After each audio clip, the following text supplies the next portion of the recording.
Welcome to The World This Weekend. This is Johnny Diamond. A body has been found in the search for broadcaster and writer Dr. Michael Mosley. We'll look back at his career and hear from close collaborator and friend Mimi Spencer. He never blew his trumpet. He was quite a humble person. I think when he had success, whether it was on the TV or through his books, he was rather thrown by it. Car champion Alex Brundle and the BBC's F1 correspondent Andrew Benson, and we are going to do our best to look back and analyse the qualifying session for the Canadian Grand Prix, because guys, I don't know about you, but I really enjoyed that one. George Russell, yes, you heard that right, George Russell in the Mercedes taking pole position. Harry, how was it for you, my friend? But we're an engine down in the pool, and therefore that's going to have a knock-on effect later in the season, and probably a grid penalty somewhere. Reliability issues, not what we have come to expect from Red Bull Racing, and yet we've had the issues in Australia with Max retiring from the race there, and now... Hello darlings. Well, it's Sunday. It's good old Sunday. So I had it was great live stream last night, always enjoyed them. Slept really well last night, had a bit of a sleep in this morning. Edited yesterday's daily diary. That's almost uploaded, almost ready to go. As you've just seen, I've done the washing up. It's now, oh God, it's later than I thought. I was late up today. It's 1:20, so time to get a bit of lunch on, I guess. Catch up with the F1 qualies. Oh, well, that's probably going to take us through till going to work time, really, isn't it? I've got some other bits and pieces I need to do, so... Right, well, I'll put the finishing touches to the daily diary... tricky chap's words. I'll put the finishing touches to the daily diary thing. Get that up, get some lunch on, and need to have a little tidy in the front parlour as well. Kind of on top of the kitchen now. Need to crack on with the parlour. Alright, catch you in a minute. Right then, my lovelies, the daily diary video is all uploaded. I've caught up on the Formula One. Time, oh dear, what? Don't do that on YouTube. Nobody wants to see that. Right, let's get some lunch on. Now, I love a Sunday lunch, and you know, if money was no option, then I would have roast beef and Yorkshire pudding every single Sunday. But money is a problem, so once again, it's going to be a poverty version of a Sunday lunch for me. But I'll enjoy it nonetheless. So let's crack on and make that happen, shall we? Right, where should we start? Pan out. Let's get some moist water in that pan.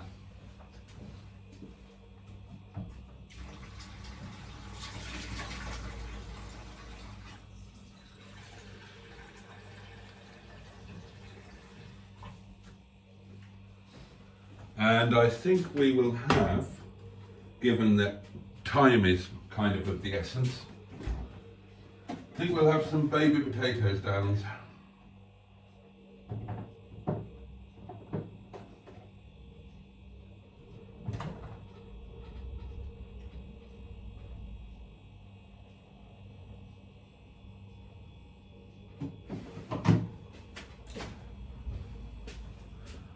Let's give these a wash. Don't forget, E. coli going round. Nobody wants that.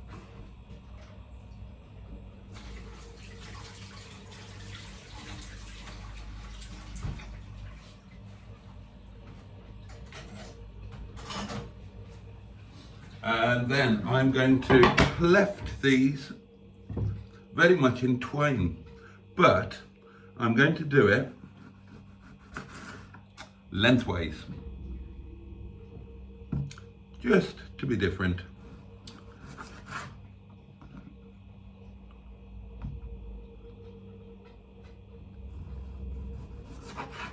There we go. And these go into cold water. Remember the rule. If it grows underground, cold water, bring it to the boil. Overground, put them in cold water, put them in boiling water, reduce them to a simmer. Underground, overground.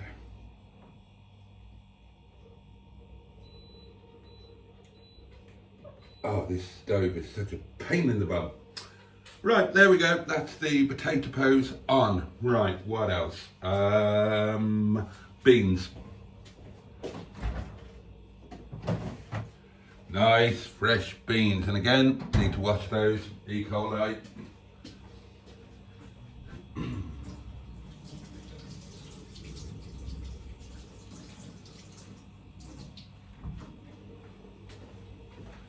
Shitting through the eye of a needle might be a good title for a YouTube video, but in terms of content, might not be so popular. So, top and tail. There we go.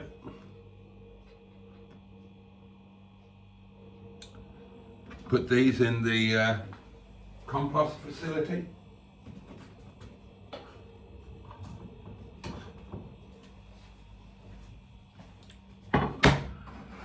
And do some slicey.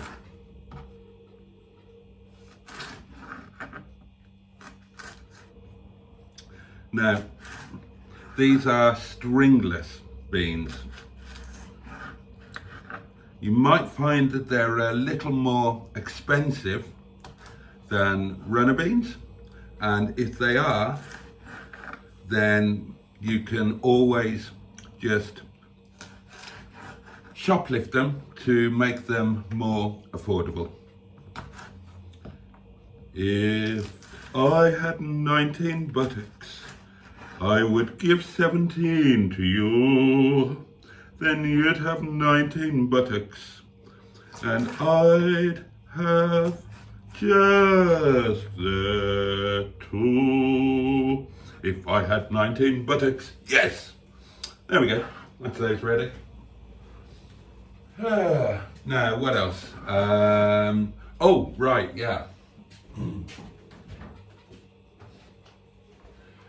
Now, I've got some garlic and mustard chicken there, but that just needs to be popped in the oven to warm through, or even pinged in the microwave. So, just leave that out to come up to room temperature. And then I've got some rather, oh, what's that? Oh, okay, it's just a bit of skin. I've got some rather nice herby chipolata sausages. It's kind of like, I quite like a couple of these with chicken, you know?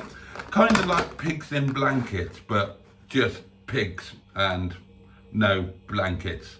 So, oven needs to go on, doesn't it?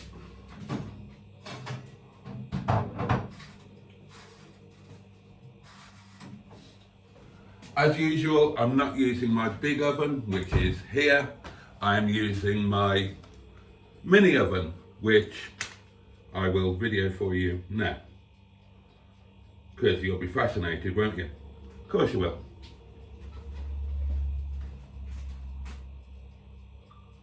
There you go. One mini oven.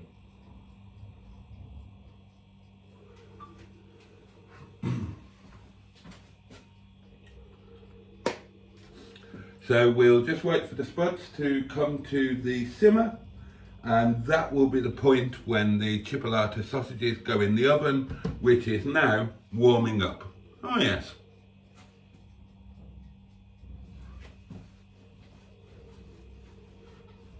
Stop that, it's silly. Finally tidied the snacks away. Only took me a week. Good work. Next up on the tidying agenda, the front parlour. Now I really need to have a tidy up in here. Oh, look at the state of those glasses. Could do with giving those a bit of a wash, couldn't they? Dear me.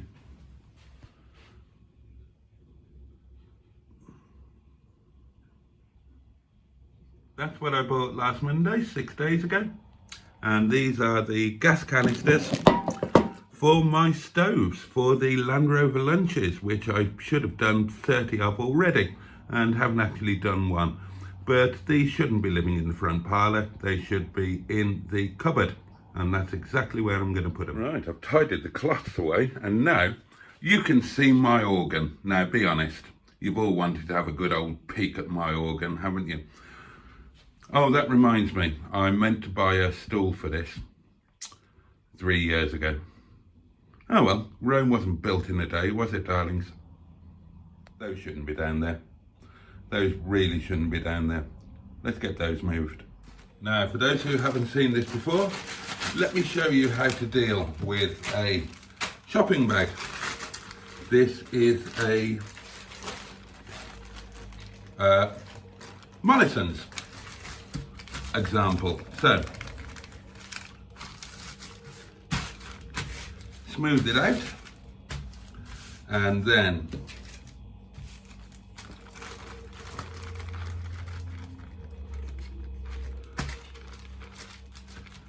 one fold, oops,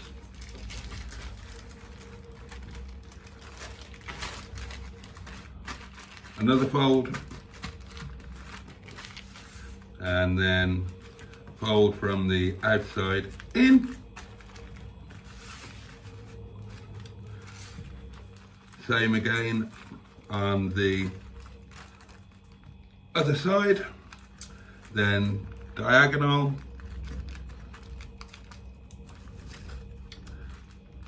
another diagonal like that, and then just take the handles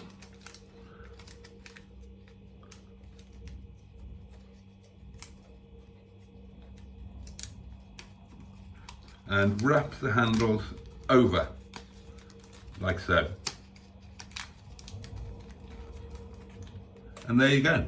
One beautifully neat, easy to store shopping bag. You're welcome. Well, that was unexpected. Just had a phone call completely out of the blue. Somebody come to look at the Freelander. Boo! I forgot it was still advertised because I decided to keep her. Oh God, I hope he doesn't buy her. I tried to put him off. Oh, well, that's... Right, that's thrown my lunch order out of whack. Where am I? Let's have a look, see how the chipolatas are doing.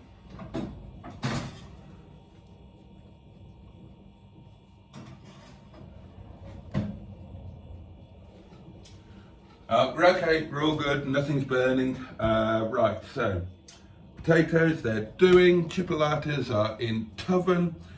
What else do I need? Chicken's ready to go. These bags need to be tidied up and put somewhere. Oh, the side of the washing machine, always a good place to hide things. Very nice chap actually. But yeah, that was completely out of the blue, and I really don't want to sell in it.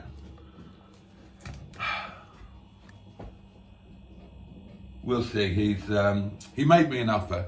He did make me an offer here and now, and I refused it because God knows it's cheap enough already. There's only so much money I want to lose on it. I'm torn. You know, I decided that, sorry, I was going to keep her. But I'm skint, aren't I? Bailiff's been at the door this last week, so we'll see what he comes back to me with after he's slept on it.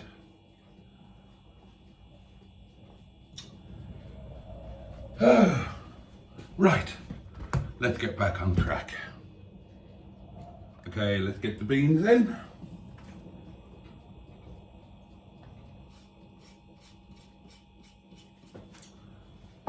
Let's check my little chipolata.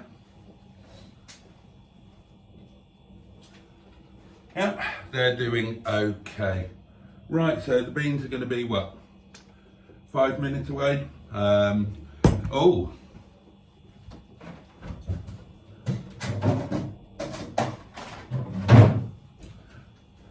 I'm not proud, darlings, but neither am I ashamed. That is a frozen Yorkshire pudding. When it's just me, I don't make them. Can't be asked. I've said it before, if I'm entertaining, yeah, I'll make the Yorkshire puddings. Just me, work day, can't be faffed. Use a frozen one.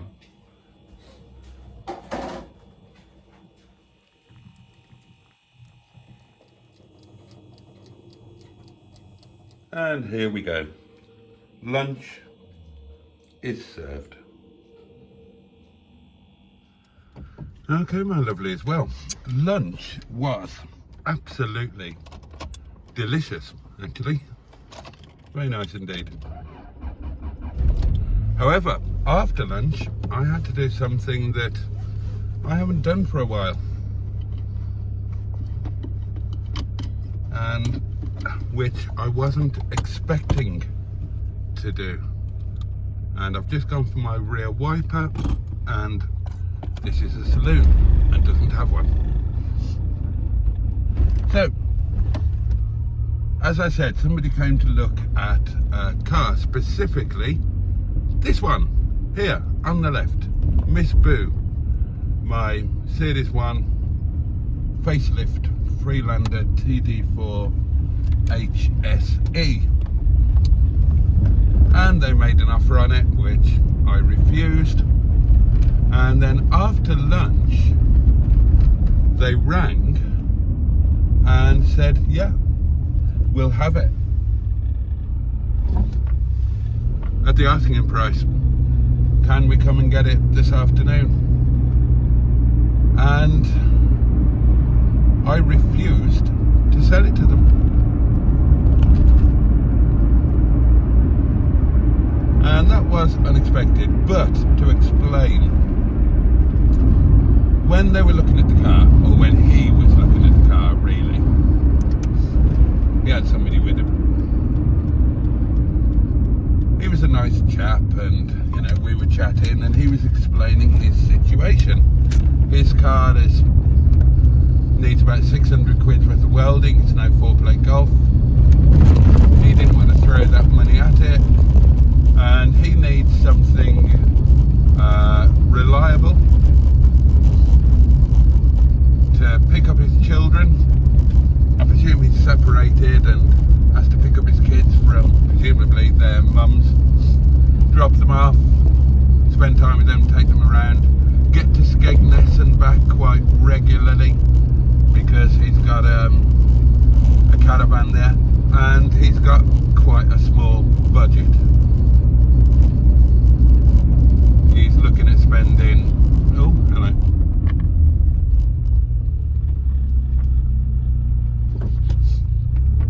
He's looking at spending between £1,000 and 1,500 quid, and I don't think didn't sound like he's got much in the way of backup money.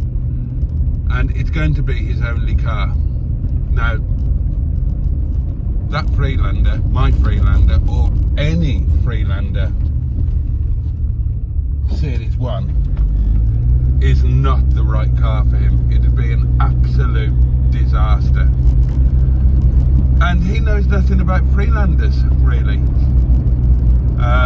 He's got points on his licence. His insurance quote was madness. £160 per month. So that's over £2,000 a year, isn't it? I mean, that's just insane. And he thinks it's because he's got points on his licence, and no doubt it is to some extent. But Land Rover insurances have gone through the roof in the last 12-18 months. Stupidly, because there's a particular Range Rover, I don't know which one it is, presumably the latest one, which is an extremely nickable car. It's back to the days of the Escort Cosworth and the Lotus Carlton. They are extremely pinchable, apparently, and so insurance companies have loaded up the insurance, but not just on the Range Rover. Anything that's a Land Rover, insurance has doubled, tripled, quadrupled, quintupled, multiplied by 10, whatever that is, whatever coupled that is.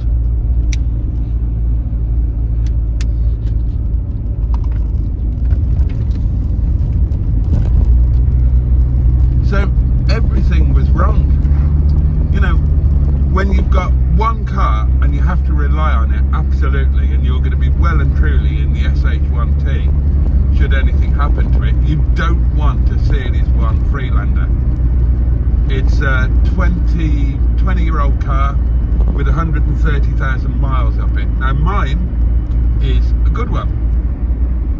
It's had a lot of money spent on it. It's had a lot of parts replaced. However, it is still not without its problems. As you know, darlings, you know, if you use the sunroof, or sometimes even if you don't use the sunroof, it will leak. One of the windows doesn't work, and it's amazing the other three do. The windows are a really weak point. Now, the four-wheel drive system is working on mine. How much longer? Who knows? Another weak point for them. The viscous coupling goes, and it's a really expensive thing to fix. It's got the BMW M47 engine, a really good lump, bulletproof in many ways, but they eat bottom pulleys, as I discovered on my Rover 75 Saloon. And any number of other things go wrong with them. They rot like bloody hell. They cost a fortune to insure, they cost a fortune to tax. It'd cost a fortune in fuel, getting to Skegness and back. It's just absolutely the wrong car for him. Totally and utterly the wrong car for him. Not just mine, a Freelander full stop. You know, if you want to have a Freelander, great. If you want to have a Land Rover, great. I love being a Land Rover owner. I love the Freelander. But not as your only car, and not as your daily car. Bloody hell no. So, you know, and he was willing to pay the full asking price, pick it up this afternoon. And as you know, darlings, you know my financial situation. That would have got me out of a lot of trouble. A lot of trouble. And I couldn't do it. In all good conscience, I couldn't do it. Now, I should point out that Miss Boo the Freelander is not a Mustard and Boaty do cars car. It's not a company car. Neither is it a car that I borrowed money off anybody to buy. It's pretty much the only car that I own, and I own outright. And so I was able to say, no, honestly, trust me, this is not the car for you, and let me explain why, and so on and so on and so on. Now, had it been a company car, so other people's pockets would have been affected, I don't think I could have done that. I would have just have had to say, well, you know, he's a big boy, he's a grown man, he can make his own decisions, and not my problem. It's a him problem, not a me problem. But there you are. I couldn't do it. I couldn't do it. I was...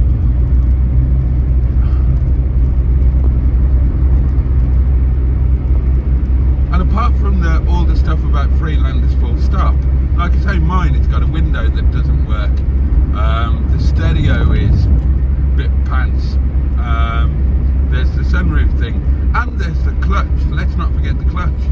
Remember, back end of last year, I got a slip on the old clutch, didn't I? So, you know, you assume, okay, clutch is done, new clutch needed, expensive job on a Freelander. Now, Neil, bless him, reckons that it could just be air in the master cylinder.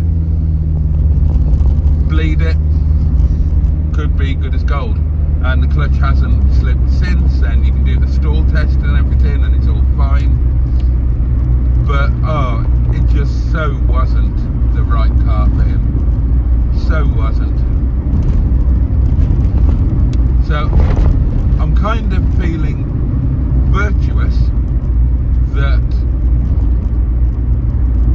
you know, maybe I've pointed somebody in a better direction than the one they were intent on going, and I'm partly kicking myself up my own bum for not taking the chance to solve my financial situation temporarily at least.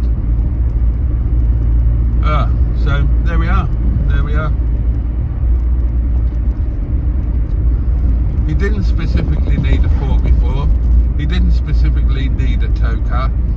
So surely if you've got £1,000 to £2,000 to spend on a family car and a daily car and get you to the caravan and back car. You don't want a Land Rover.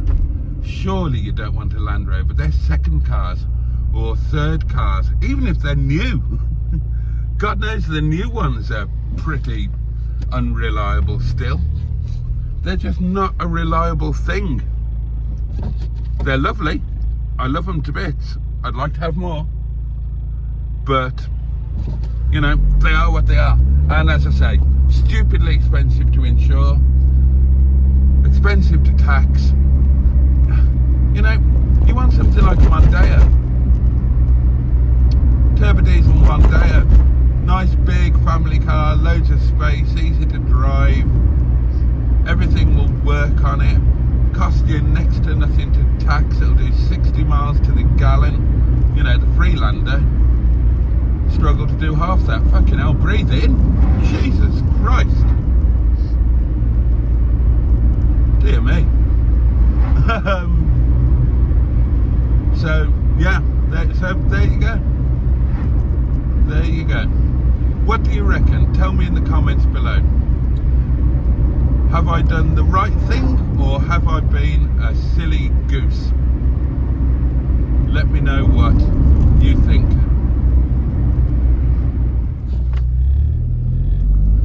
Tractor!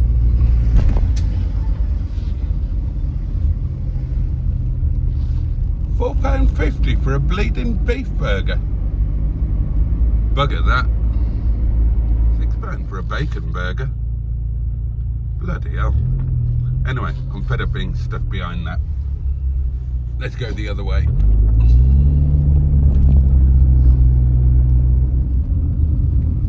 Okay.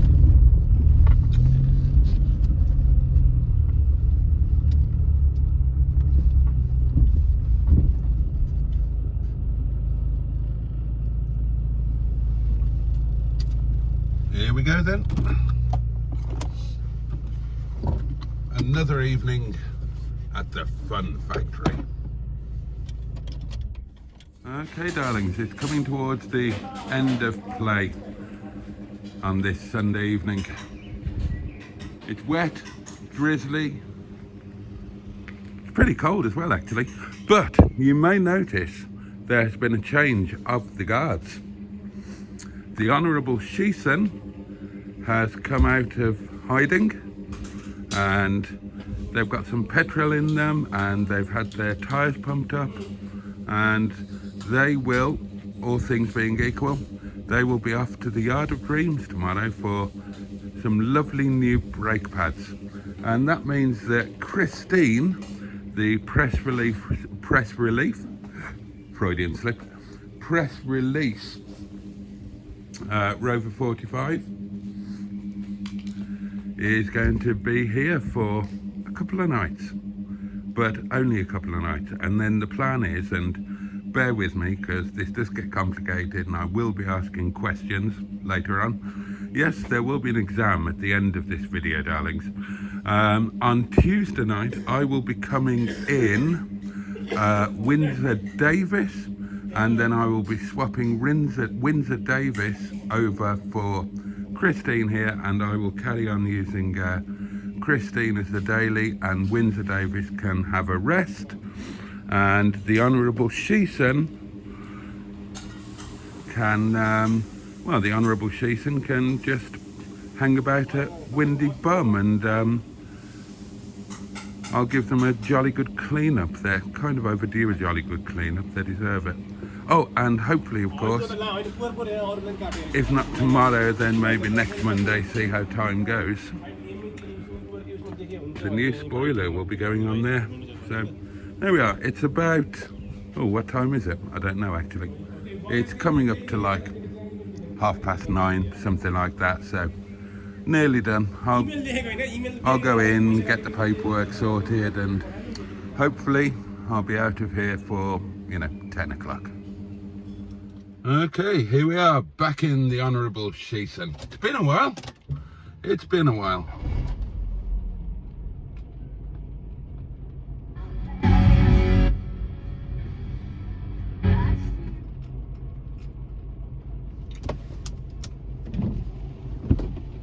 Oh, need new wipers.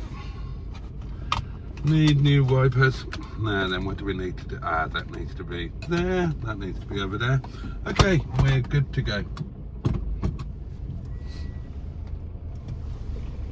Not late leaving, so that's good. I'm ever so tired, you know. I really am ever so tired. Things catch up on you, don't they? Oh, I parked in a bit tight, didn't I? Parked in a bit tight.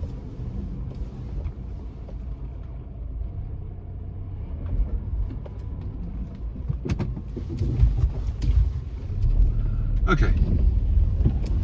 Here we go.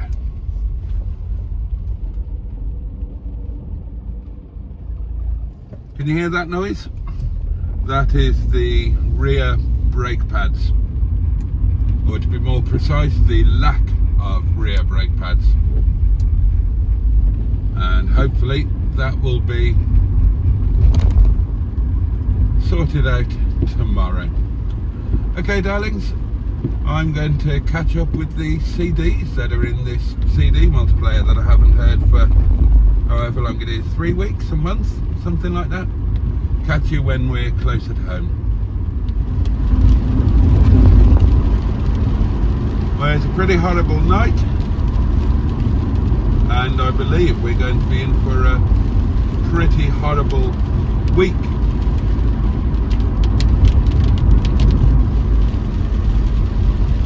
Certainly doesn't seem terribly summery, does it, my loves? There we are.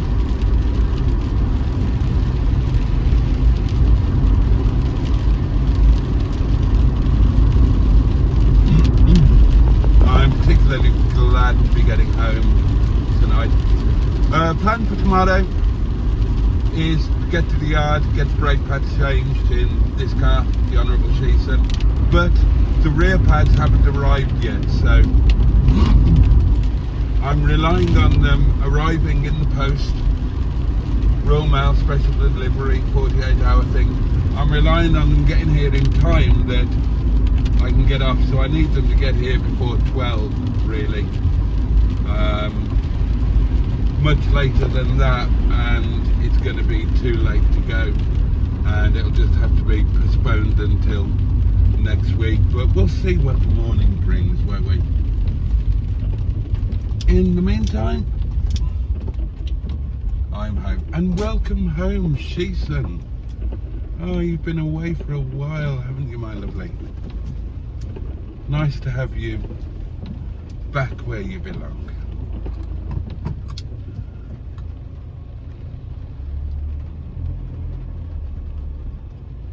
And there we go, my lovelies. That's it for today. Thank you for your company. As always, thank you for watching. Take really good care of yourselves and those that you love and who love you. And speaking of love, much love from me. Look forward to seeing you next time. So, Pachu and indeed, Bosh.